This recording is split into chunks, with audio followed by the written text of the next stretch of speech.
attorney, pwede po bang magkaroon ng power o maging owner ng rights ang nangungupahan kung ang rights lang ng bahay ang nagmamay-ari pero hindi nakatira sa nasabing lugar at hindi member ng housing project ang may-ari.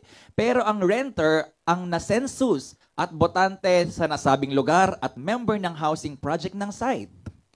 Nangungupahan lang. Pwede ka maging owner kung bibilin mo sa may-ari. Yun po yun.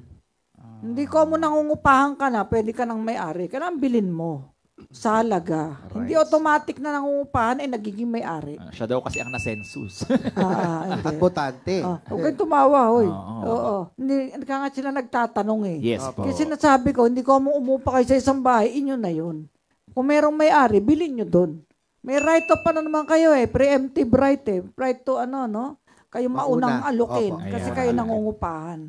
Hindi automatic na owner kayo unless bayaran nyo yung halaga ng bahay at lupa sa may-ari.